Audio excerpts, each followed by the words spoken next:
Hey everyone, Dr. Eric here from MedBetter Health, where we educate caregivers like you about how do you take care of your loved one, your person living with dementia. All right, today we're going to talk about you, the caregiver.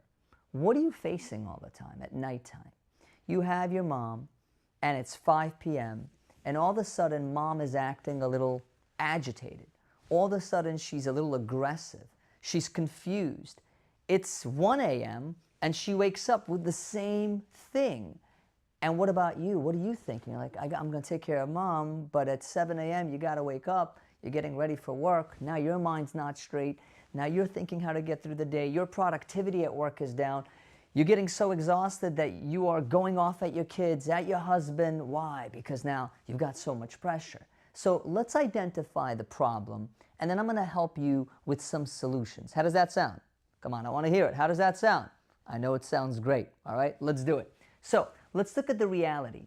70%, 7 out of 10, 70% of dementia caregivers struggle with nighttime sleep disturbances. Interesting. Okay. And what happens? We've described it. Folks are awake. They're wandering. They're calling out in the middle of the night.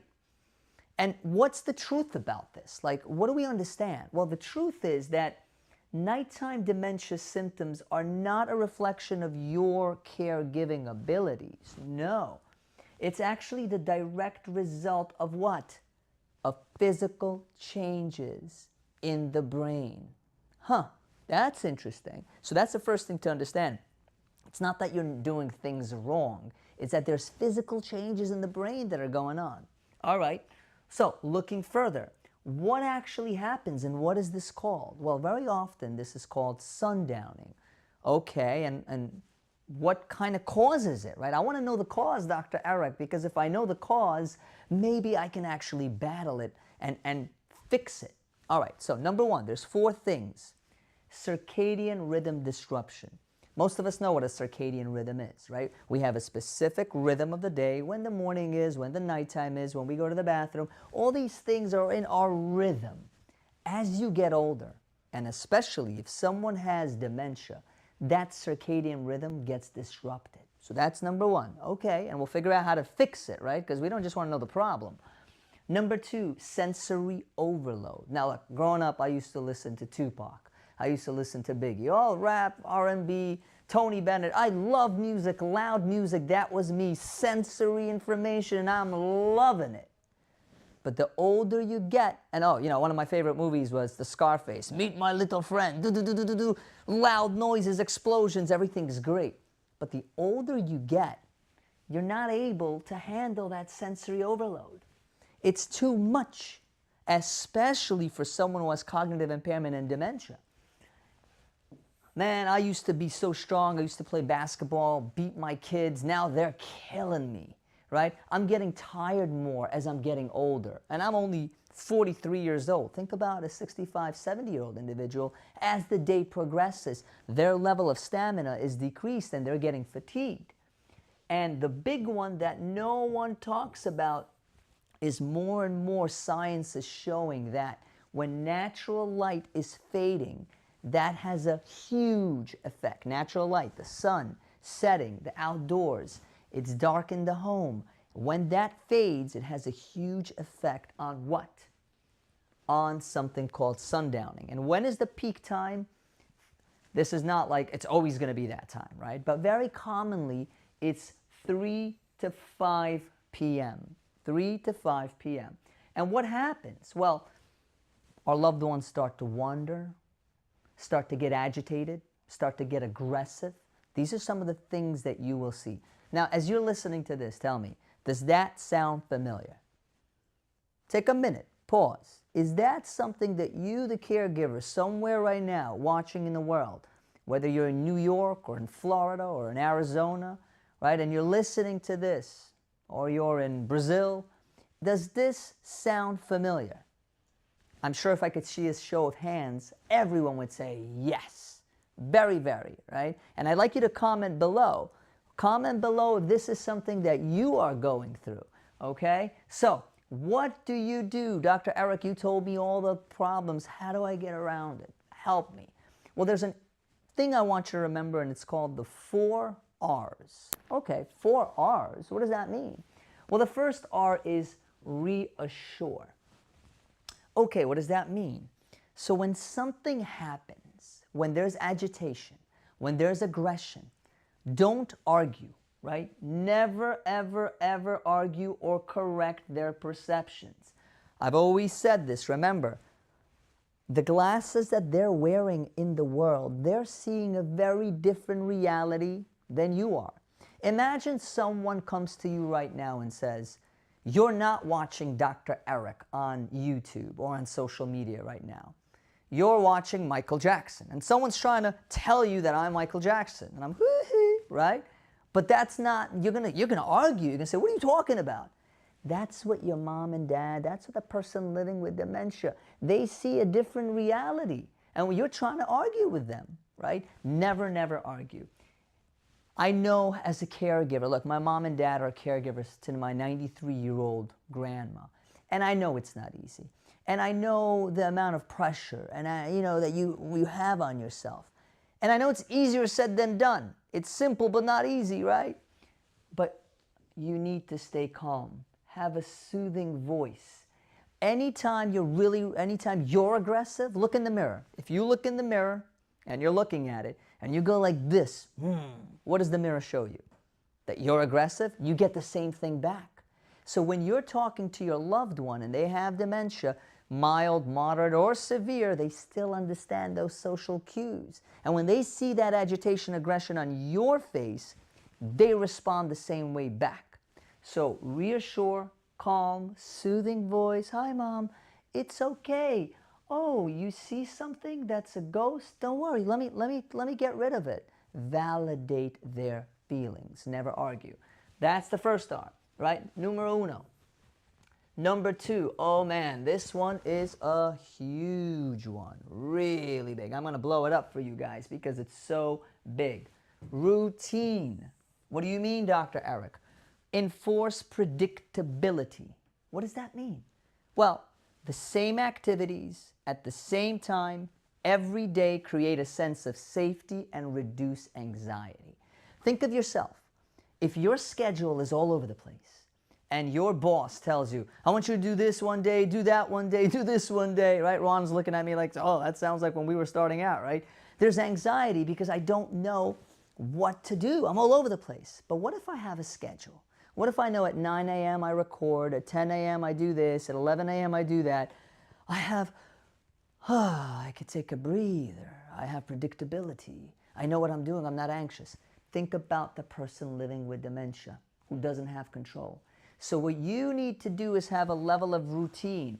They wake up the same time in the morning. When they wake up in the morning, the blinds are always open. They're closed at night, but they're always open. The sunlight comes in at 7 a.m. on the dot.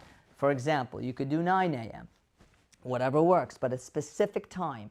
Okay, breakfast is served the same time. They sit in the same place. Lunch is the same time.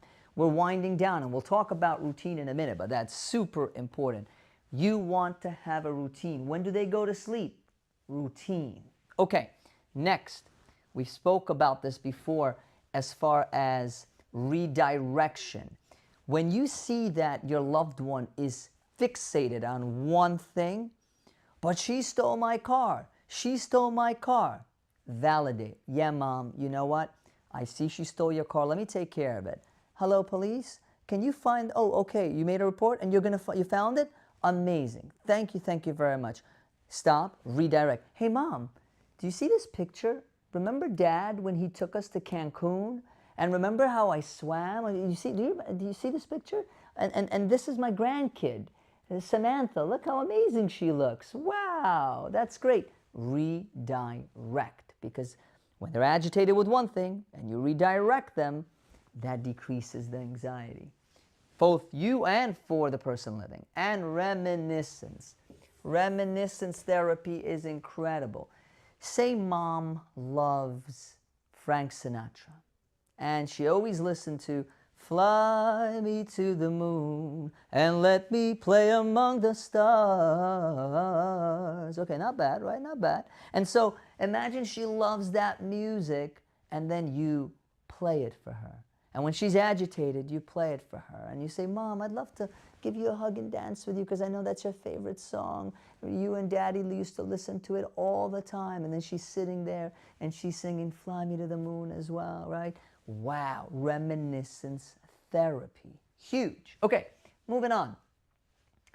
The shadow effect. Guys, if there's one thing you take away from this, I want you to understand what the shadow effect is. So what happens is, as natural light fades away, visual processing in a compromised brain breaks down. Very common in a lot of the dementias. What happens then? The brain actually misinterprets shadows and patterns of reflections as physical threats or intruders. So what they're looking at, I want you to take a look at this place over here. Look at this, guys. The reality, there's a coat, there's a shadow. You and I see it as a shadow. What about a mom? Well, mom sees the coat, but what does she see? That's a monster, right? That's a monster. So they're not acting out. They're responding to the reality of their brain and what they actually see. And you're trying to tell them, that's not a monster. Not going to work. Not going to work, right? So you validate, you redirect, you take the monster out, you identify, oh, what do I got to do? Well, I got to make sure to examine the room and make sure there's no shadow and items that are appearing as something else. That's an actionable item that I want you to do tonight. As the sun fades, you're seeing that the lights are open. Walk into the bedroom. Take a look if there's any shadows there that may cause mom to be agitated or aggressive. Okay. The 6-hour circadian routine. Interesting. And I want to go through this with you. This is so important. Number one, 3 p.m. should be the last time for caffeine. Caffeine has about a 5 to 6 hour half-life, depending on the actual amount of it. But you want to eliminate coffee, tea, chocolate, caffeine 5 to 6 hours before they go to sleep. Really? I didn't know tea had that much caffeine. Yes, every little bit contributes to the sundowning. Number two, 5 p.m. you want a light dinner. Light dinner means not a lot of food because 6 o'clock, 7 o'clock, 8 o'clock, the gut is working and processing all the food. That's too much. That's work. They're not going to be able to sleep. And think about it. If I have 7 or 8 or 9 cups of water at 5, 6, 7, 8 p.m., what am I going to do at 1 a.m.? I'm going to get up and go to the bathroom. And if I go up and go to the bathroom, what happens? I'm going to wake you up as well, and I may fall down. So you should restrict, and I say heavy liquid. I'm not talking about don't give mom nothing to drink. I'm talking don't give her 7, 8 cups, right? Give her a little bit to sip, just enough, and she's good, right? At bedtime, I'm saying. During the day, you can ask your doctor how much water.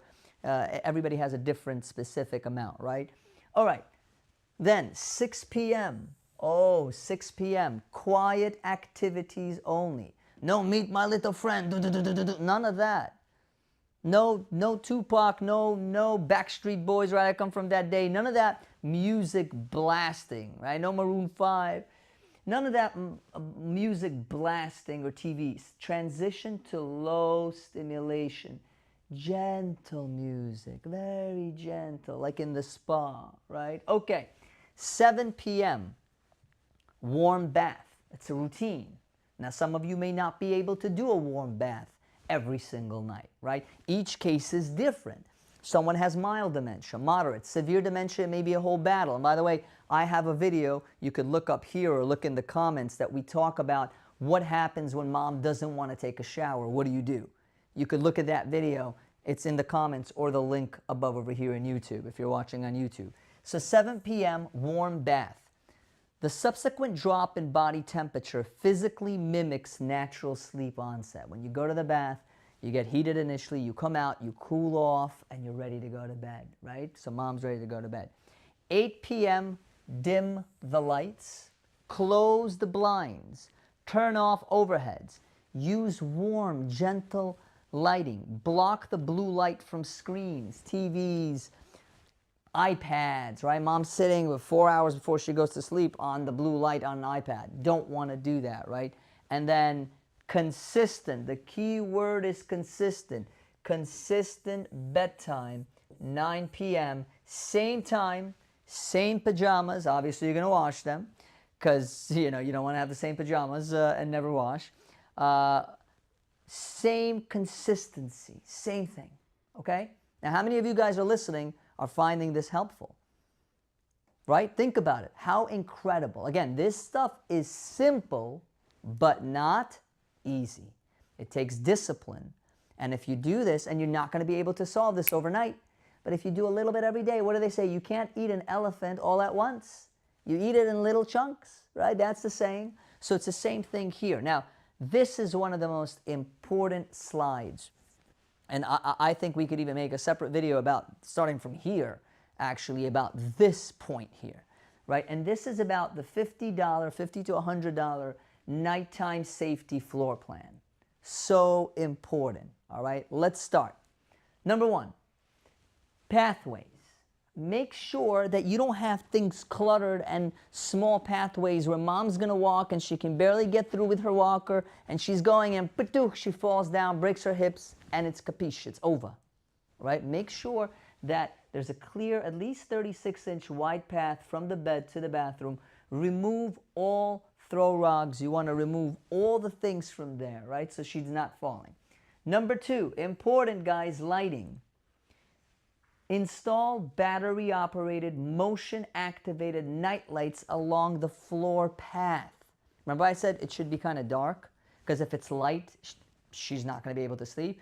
Okay, Dr. Eric, but what if she gets up and she's trying to walk? She's going to fall because it's too dark. Oh, if I have motion-activated along the path to the bathroom, lights that when she puts her foot down and she starts walking, the lights go on, that's a game changer. True game changer. All right, very important. Number two, security. Place, I love this one, very non-expensive. Place a magnetic door alarm on the bedroom or exit doors that chime if mom wanders. So if you're kind of nervous about mom leaving her bedroom at night, right, and taking a knife or doing something in the kitchen or starting, and you want to be notified, the door has a magnetic chime. They open and go ding, ding, ding, ding. You get notified, right? So you know. That's a practical thing. That's a lifesaver. Then, observation, video cameras, right? To make sure you got the cameras on, you're looking at what mom's doing, you get notified if there's motion at night, your phone rings and going ding, ding, ding, ding, ding, right? So that you know so she doesn't fall, right? If mom's living alone and she has mild dementia and you're not sure, so something along those lines. Obviously controlled, so when she goes to the bathroom, you're not waking up as well and you're having peace of mind, which we have another video about that in a little bit. And this is a big one. Install wall stud grab bars near the toilet and shower. Never suction, right? The suction ones, they will fall down. It's the actual hardcore installation. You always want to begin with the end in mind. And we know the end, we know how many seniors fall. So if I know that, what if I put grab bars where the shower is, where the toilet is, lifters, right? I know that's going to prevent the fall. I know that's going to prevent a 2-week hospitalization for you and mom and surgery and all the stuff that goes along with it. So those are the top tips that are super, super, super important. So I hope you enjoyed this video. These videos are really meant to educate you, the caregiver. Because for many, many years, we always thought about the patient. But what we never thought about was you, the caregiver. You, the one who doesn't sleep at night. You, the one who doesn't take care of themselves because now you're taking care of mom or dad or another loved one. And Medicare finally woke up, right? God bless them. They're doing an incredible job. They woke up and they said, we have to focus on the caregiver. And what do? Well, let's create a new program and test it out. What's the name of the program? The name of the program is called the GUIDE model. It stands for Guiding an Improved Dementia Experience. Okay, what does it do? Well, you the caregiver out there, you get two things. Number one, you get respite. Dr. Eric, what does respite mean? Respite means that if you're exhausted and you need to take a break, and I'll give you an example. Let's say you'd love every Sunday for 4 hours on a Sunday that someone could come and sit home with mom and do the things that you would usually do, but instead another private duty home care agency would do it and you would get relief. You can go play golf, you can go have dinner with your family, go out with your girlfriends, with your boyfriends, hang out while someone is watching mom. Wow, you could do that? And Medicare pays for it? Yes. As of 2024 until 2032, so it's an 8-year program, right? And we're recording in May of 2026, you are able to receive this benefit of the program. What else do you get? Well, imagine if it's 10 p.m. and you don't know what to do and mom's acting a little strange and there's a shadow and she thinks she sees a ghost, and you could call a hotline number 24/7 and someone will walk you through each step of the way. Wow. And Medicare covers it? Yeah. And I don't have to change my insurance? No. And I don't have to change my doctor? And everything stays the same? Really? I'm in. Where do I sign up, right? You're thinking, where do I sign up? So, two things. Number one, take a look at a link right over here. You'll go to that link and you'll be able to see there's a video that talks about the guide model. It's a 5-minute video. There's a form to fill out, super simple form. You fill it out, we receive it, we reach out to you. Now, if you're watching on a place where you can't click on the link, look down at the comments below, and it's in the description as well. Either in the comments or in the description, you'll see that link. Click on it. I'm telling you, it will change your life. Believe me, if you found today's information helpful and you found what I taught you here, this ain't nothing compared to the value that you will receive as being part of the guide model. God bless you. Dr. Eric here, and I'll talk to you soon.